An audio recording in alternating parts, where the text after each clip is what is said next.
এরে বাবা রে, ইরে আল্লাহ, পিছনে বাইকের পিছনে খুলে নিয়ে উড়ে চলে গেলাম, উড়ে যায় মারে দিয়ে মরে গেলাম। এটা আপনি একটা বাইক নিয়ে ঘোরেন, আপনি একটা ভালো একটা ফ্যামিলির সন্তান, সেটার যেন পরিচয় পায় মানুষ রাস্তা দিয়ে গেলে। আসসালামু আলাইকুম। তো এখন ঘড়িতে বাজে কয়টা বাজে, 4টা 1। তো আমি বের হয়ে পড়লাম মোল্লাকুড়ি বাজার থেকে। আমি আপনার জাকির। তো চলুন ওইদিকে যাই, আপনাদের সাথে কথা বলি। তো আমার বাইকের তেলের খুঁটি লাফাচ্ছে, বাইকের তেলটা একটু ভরায় নেই। তো আমার এগুলো ছোটো ভাই মনে হচ্ছে। তো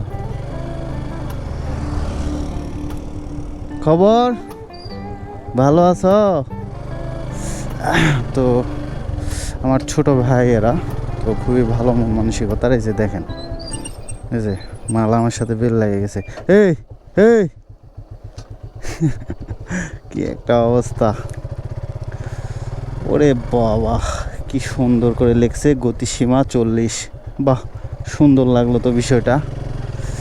তো মনে হচ্ছে আমি বেশ কিছুদিন পরই বাইক নিয়ে বের হলাম আর আপনাদের সাথে রাইড শেয়ার করতেছি। তো দেখছেন সূর্যর যে মৃদুল আলোক রশ্মি সেটা গায়ে লাগতেছে।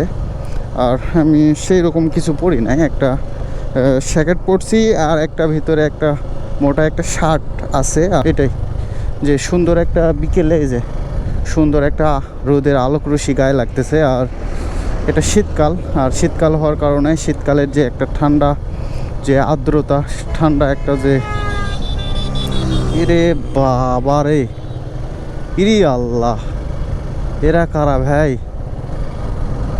মানে কি বলবো, এই যে পিছন সাইড থেকে খুলে নিয়ে টান শুরু করে দিছে ভাই।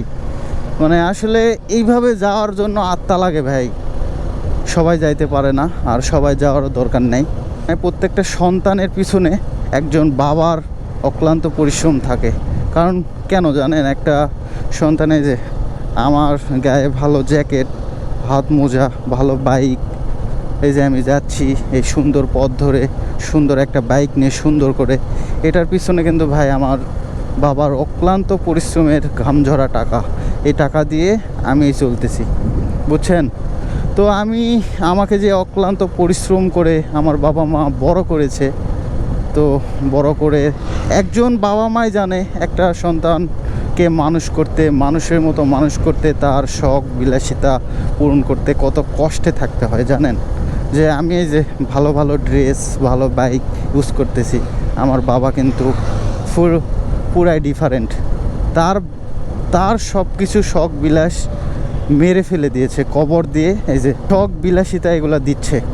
তো ভাই, তো এত কষ্ট করে রক্ত ঝরা এবং রক্ত পানি করা, পরিশ্রম করা যে টাকা, সেই টাকা দিয়ে এই যে আমাদেরকে এইভাবে সাহেবের মতো করে রাখছে।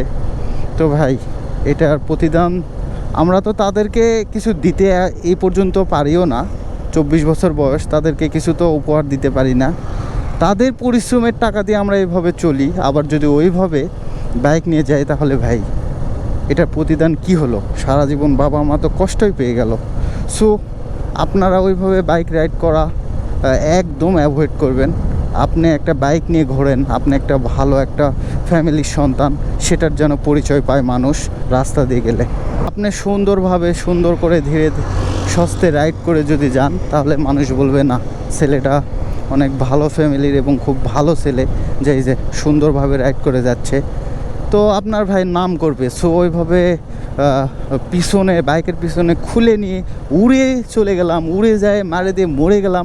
এটাই কি জীবন ভাই? এটা কি জীবন? এই পৃথিবীটা অনেক বড়, এবং এই পৃথিবীটা আমরা এখন ওই পৃথিবীর কিছু দেখিনি ভাই। ফট করে একটা অ্যাক্সিডেন্ট যদি হয়ে যায়, তো আপনার তো জীবন চলে গেল। আপনার বাবা মা আপনাকে কঠোর পরিশ্রম এবং অক্লান্ত যে রক্ত পানি করা যে পরিশ্রমের টাকা, সেটা দিয়ে বড় করে তুললো, মানুষের মতো মানুষ করলো। তো কী লাভ হলো? সো ওইভাবে আপনারা রাইড করবেন না, ওটাকে অ্যাভয়েড করবেন। আমি আমার দিক থেকে আপনাদের কাছে এটা বিশেষভাবে অনুরোধ করলাম।